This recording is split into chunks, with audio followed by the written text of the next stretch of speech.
I'm Don Tapscott. And I'm Alex Tapscott. And this is What's on Tap, this week's edition. Alex, we've been talking a lot about Bitcoin recently. Lots of big headlines this week. So let's start with you. El Salvador, first country to adopt Bitcoin as legal tender.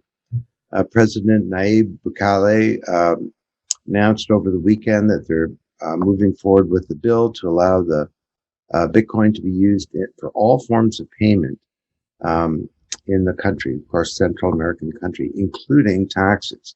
So I get this quote from him. This is the president of a country.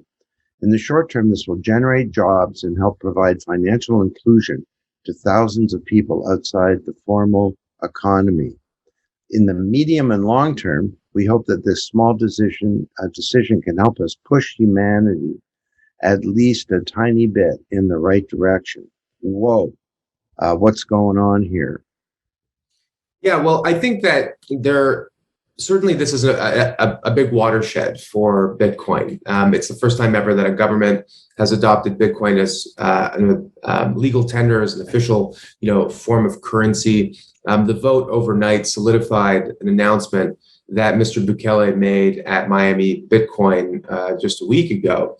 And so for all the reasons that you've identified, this is a big leap forward. And we've seen in the ensuing days since this announcement, some very senior politicians, congressmen, senators, and the like from Paraguay, Brazil, Argentina, Panama, and Mexico, all throwing their support behind Bitcoin, and maybe even suggesting that they too will push for something similar in their countries.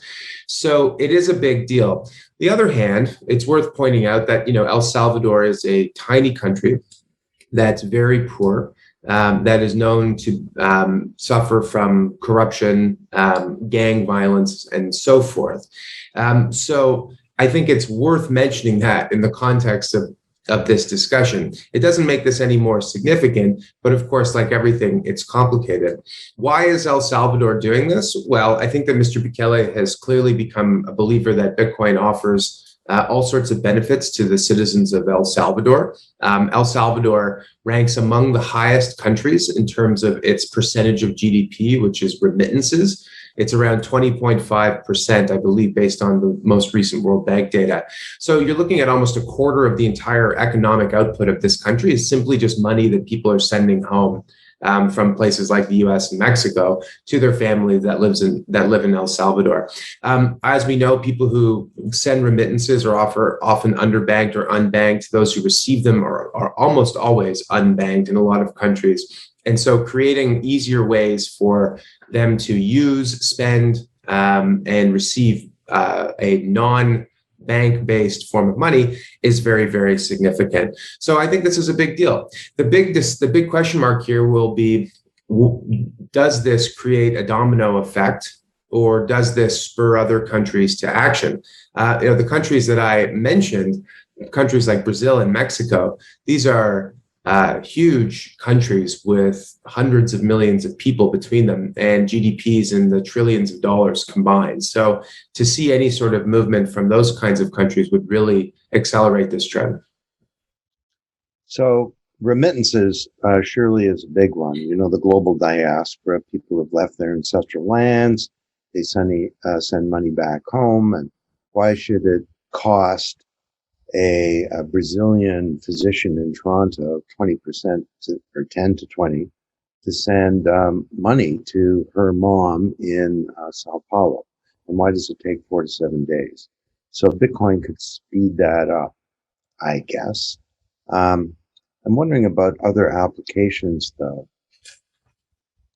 Well, if you think about Bitcoin as legal tender, the idea would basically be that it can not only be used to pay for things, it can also be used as a way to repay debts. That's usually what's meant by legal tender. It can also be used as a medium of exchange. In the case of this law, there's a requirement that merchants would need to accept Bitcoin as a form of legal money.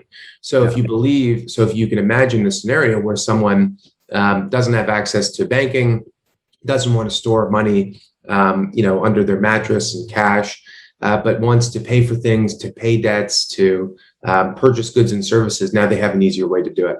So it could just create another rail or another avenue for people in that country to interact more with the formal economy, and have other ways to move and store value, which is interesting. And look, I mean, we'll see about adoption. Bitcoin adoption in a lot of parts of the world where people are underbanked or unbanked has been growing a lot faster than it has in places like the US and Canada for payments. Obviously, there are plenty of investors and speculators in Canada and the US, but in places like we see in places like Nigeria and elsewhere, local Bitcoin's volumes and peer-to-peer Bitcoin volumes going up significantly. So there's obviously clearly a product market fit for the unbanked and underbanked, but I do still believe that this is something that still only applies to a small part of the population until the user experience and the user interface for a lot of these applications is simple and frictionless and secure, that I think it's not going to be something that's used by the masses. There are huge barriers to and frictions that exist to get people to adopt sort of new kinds of technology. So it's definitely not a cure-all for what ails a country like El Salvador, which has dealt with decades of drug-based violence, gang violence, and so forth, and and has numerous other issues as a result of climate change and the pandemic and so forth. But it is a step in the right direction, I think. Well, other so-called leaders have a different view. I know Donald Trump weighed in again, saying Bitcoin was a scam against the dollar. But it's kind of interesting to think about adopting Bitcoin as legal tender. Is that going to hurt or help the fiat currency of Salvador to move towards a central bank digital currency? Well, El Salvador doesn't have its own currency. It uses the U.S. dollar. So a lot of countries like in Latin America use the U.S. dollar, a lot of really poor countries, because they can't support and sustain a currency without it becoming devalued. So in many respects, they're little client states of the United States monetary regime, right? So they have to use the U.S. dollar. And so for them, having something that isn't the U.S. dollar is actually a big positive. That actually gives them, ironically, more sovereignty over their economy than if they're using the currency of the local hegemon right in the region. So that's a really interesting insight. I think for other countries, obviously, like in Mexico and Argentina and Brazil, they have their own pesos and reals and so forth. And so that's a more interesting question, which is, would a country that, think about Argentina, has its own currency. Not a lot of people have a ton of faith in that currency. They have to erect huge barriers for capital to move in and out of the country. Otherwise, people would convert to US dollars and move all the wealth out of Argentina. So countries like that are dealing with their own currency crises. I'm not sure how enthusiastic they would be to embrace something like Bitcoin. The case of Paraguay, Brazil, Argentina, Panama, and Mexico, these are all local politicians. So it's like, a senator in the US or a congressperson in the US saying that they want to adopt Bitcoin. Well, look, like in the US, there are actually congresspeople and senators and governors of states that have talked about Bitcoin being a monetary asset that central banks need to hold, that could be part of the future of money and so forth. That doesn't mean that Joe Biden and the White House and the Treasury Department are about to make Bitcoin legal tender. So you have to sort of separate the musings or the enthusiasm of some local politicians, powerful as they may be, governors of states and senators, with what a government at the federal level is actually going to do and implement, right? So that's something that a bit of nuance, I think, is maybe lost when a lot of these enthusiasts are promoting how exciting it is that some guy in Paraguay says that they should be adopting Bitcoin. Well, we have to think about it in the bigger context. And of course, recently, the main trend has been to pile on to Bitcoin as a terrible idea. So over the weekend, there were a number of network TV news anchors who were talking about the clandestine nature of Bitcoin and cryptocurrencies, how horrible cyber criminals have used the evil Bitcoin with ransomware. And this, of course, was in the case of the colonial pipelines ransomware. We've even had calls to ban Bitcoin. So, but I'm kind of noticing it now, 48 hours later, the very same network news outlets were reporting the FBI's uh, has found and frozen the wallets of the ransomware perps, recovering most of Colonial Pipeline's ransom. And we can all be forgiven to have a little cognitive dissonance here. Is Bitcoin traceable or not? Is it something that helps criminals, or is it actually help law enforcement catch the bad guys? I'm reminded of that song from Bob Dylan. There's something going on here, and you don't know what it is, do you, Mr. Jones? So, what do you make of all this? Well, I think that's absolutely right. And we've been saying this for years, which is that most smart people in law enforcement have been saying since 2016 and earlier that Bitcoin is actually not particularly useful for a lot of criminal activity, and that it's actually sometimes a tool that law enforcement uses to find criminals. And that's because Bitcoin, as we know, leaves a trail, an immutable record called a blockchain that gives law enforcement more information about who may have sent money and received money through criminal actions. And that's why Bitcoin today represents a very tiny part of the criminal enterprise globally, and why even within Bitcoin, a tiny, tiny fraction of Bitcoin transactions are actually used for criminal activity. One of our collaborators, Perry Ann Boring, this morning, June 9th, Wednesday, June 9th, posted a link to some analysis by a company called Chainalysis, which is a company that the FBI and other law enforcement agencies use as a partner or partner with to help solve these kinds of crimes. So you can trust that their information is accurate. That said 0.35% of all Bitcoin transactions were used for illegal activity. So obviously Bitcoin is used for some illegal activity, but as we know, the dollar is used for a lot more illegal activity. And if you look at the same analysis from others, you'll see that anywhere between 1% and 3% of dollar transactions are actually for criminal activity. So Bitcoin is less popular, obviously, but even as a percentage, it's used far, far less. And so when you look at this, critics there's some people who just Bitcoin rubs them the wrong way. So it doesn't matter that they're talking out of both sides of their mouth or making conflicting arguments or not making any sense. They're going to find everything that happens to Bitcoin is going to be a reason to pile on. So the fact that Bitcoin was used for some ransomware, this is evidence that Bitcoin is a tool for criminal action. The fact that the FBI, within a matter of days, was able to identify the wallet and reverse the transaction, but was able to access the Bitcoin in that wallet is evidence. Oh, look, Bitcoin is not secure. See, the Bitcoin blockchain was hacked. The FBI was able to undermine the validity of this technology. That's not true either. There are plenty of ways that someone can discover a private key without reversing the Bitcoin blockchain or hacking the Bitcoin blockchain. So there's a lot of misinformation out there. But I think if anything, if I were looking at this big picture, I'd be saying, look, Bitcoin is good for lots of lawful activity. It's used by investors. It's held by lots of investors, as a diversifier. There's plenty of good reasons to own Bitcoin, to send money overseas, to store value if your local currency is hyperinflationary. And if you want to use it for criminal activity, well, you better be pretty careful because there are many reasons why it may not be that useful and why law enforcement could use it as a tool could use the blockchain as a tool to identify criminals. So to me, if anything, it's a big, notwithstanding the fact that people were spreading misinformation that the Bitcoin blockchain was hacked, it's a very big positive that this happened because it removes a critical, and I would say uninformed critique. It's not unlike the energy issue where people can criticize Bitcoin for its energy footprint without pointing out that Bitcoin's probably one of the greenest industries in the world, that it's rapidly decarbonizing. And then there are companies like my firm, 9Point, that are in this industry taking steps to offset the carbon footprint. I mean, these are things that are helping to remove some of these key criticisms of the currency. Yeah, I know you don't want to be promotional, but that's what the carbon neutral ETF is what 9Point is launching.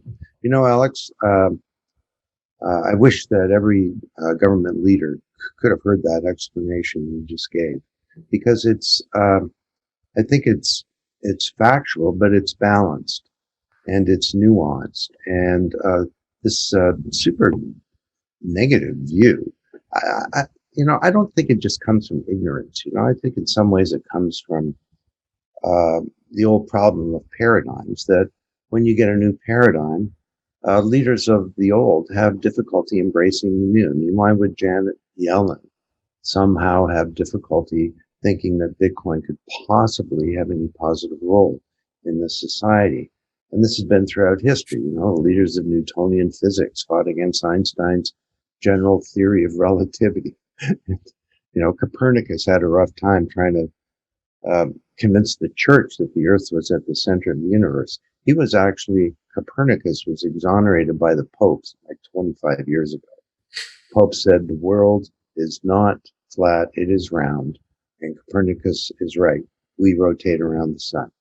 So I don't know. Do you have thoughts on just this stupidity is just sitting out there, and it's, I know there's a fragmentation of public discourse in the internet, and people can say whatever they like, and they can get a big following for it. But this one is quite pernicious. This really negative view that exists. I suppose the industry can take some responsibility for that too. That we in the whole blockchain digital asset space have an image problem that maybe we haven't managed so well. But I don't know. Do you have any thoughts on how to crack this nut? Yeah, I think that there's some truth to that, maybe we could be doing a better job of marketing ourselves. But I think really the issue lies with those who are making the criticism. I mean, there's a difference between making a criticism out of just ignorance and one making a criticism out of bad faith. So the people who are making criticizing that the Bitcoin blockchain has been hacked by the FBI, Right. I think are either willfully ignorant, Yeah, or stupid, or they know that's not true, but they are finding reasons to try and undermine this new asset class and this new technology. And they don't really care if they're factually accurate. I mean, I'll be honest with you, there's a lot about the debates around Bitcoin that remind me a lot of politics, where parties will make bold-faced, factually incorrect, bad faith arguments about the other side, in order to, score political points. That's what it feels like to me. It doesn't feel like the kinds of debates that normally happen on Wall Street about, are value stocks a good buy, or where are interest rates going, or, is there a semiconductor shortage and how do we address that? Or, all these sorts of issues that seem like a little more level-headed and more well-informed. It just feels to me like it's extremely it's taken something that is a technical and financial innovation and turned it into something that's petty and ideological. And I find that really odd, to be honest with you. I think probably it stems from the fact that many people making these critiques are, I suppose, leaders of the old paradigm. I think a lot of the critiques happen to stem from the fact that a lot of people have made a lot of money in crypto assets. It's something that anybody could have done theoretically. It's not something that, you had to be a Wall Street bigwig or a venture capitalist in Silicon Valley. Yeah, that's kind of great on a lot of people. You could have bought Ether on Coinbase, which was available to anyone. You could have put $1,000, and don't tell me that most of these critics don't have $1,000 to spare, and you'd have $1 million today. So that's got a grade on people that they've missed out, and they still don't own any of these things, and they're happy to just take the other side of every argument. There's a term for this in the industry. They're called no coiners. There's Bitcoiners and then there are no coiners, right? So anyway, I don't think you don't have to believe in crypto and put all your money into it in order to sort of acknowledge the fact that there's something interesting happening here. And there's a need, as there is in every industry and with every institution, whether it's a political party or a government, for well-informed criticism. You have to hold people who have power to account. And I think in our industry, there is a problem with people who describe all manner of criticism as FUD, fear, uncertainty, and doubt. People are just spreading FUD, and FUD is just like mostly BS. That's what I think a lot of people in the Bitcoin space say. And I think because so much of this criticism is made in bad faith or it's uninformed, that's actually true. There is a lot of FUD, but that doesn't mean that there isn't a valid need for well-informed criticism of industry participants, of the asset class, and of the issues. And I think that's something that we've actually tried to do ourselves. in all of our research and writing. I mean, people say we're super optimistic Pollyannish types, but that's not really true. I mean, I think we try to be sober minded and address the criticisms, and also to address the shortcomings, and to talk about the challenges to scaling this technology, to making it widespread, for it to reach its potential. I mean, that's been foundational to the BRI's approach to this, and I think that's why our members value our insights so much, is because we are trying to provide a balanced perspective. Yeah, it's an interesting thing. And being uninformed versus bad faith, or being stupid, being versus being malicious. I don't know which is worse. Anyway, we just got 2 or 3 minutes left here. Anything on your mind? No, those are the two big things of the day. These days, I do feel like Bitcoin is sucking a lot of oxygen out of the room. Unfortunately, well, it is important, but there are other things that we could be talking about. So I think we're hitting the peak of piling on, as you pointed out, and I'm hopeful that next week's What's on Tap we can have some space to talk about other things. But this is the thing that people are talking about, and so we have to address it. Yeah. Okay, that sounds like a plan. A couple of things on my mind from an enterprise point of view. First, as a for companies in the providing business, technology companies, Amazon's hiring blockchain staffers with expertise in DeFi. And I think we should explore this soon. Amazon is, and its cloud is actually delivering vast capabilities that a lot of enterprises are using. And they're basically delivering blockchain as a service. So picture this triangle, if you will. We call it the trivergence of AI, the Internet of Things, and blockchain coming together. Data is in the center, and the whole thing is sitting on the cloud. And I think increasingly, what goes around comes around. 40 years ago, it was all about time sharing, and no companies owned big computers. And now we're moving back to a utility to deliver blockchain. There are also been great articles about some of the things that we've been writing about sustainable fishing, where the provenance of a fish, what boat it was caught and what day, and so on. And blockchain is being used for that. So for that. So any final thoughts before we sign off here? I think that is actually a really interesting topic that we should explore a little more on the next What's on Tap, because I've actually been spending a lot of time looking at Filecoin and some of these decentralized storage and computing systems. Basically, the idea that there's plenty of latent computing power and storage capacity out there in the world. Could we create an incentive system to bring that together into a decentralized cloud? Where it isn't, AWS and Microsoft Azure and Google dominating this industry like they have so many other elements of the internet economy. Could we actually use blockchain, crypto incentives to build a decentralized utility? And there's so many implementation challenges to making that a reality. Yeah. There's plenty of reasons to be skeptical.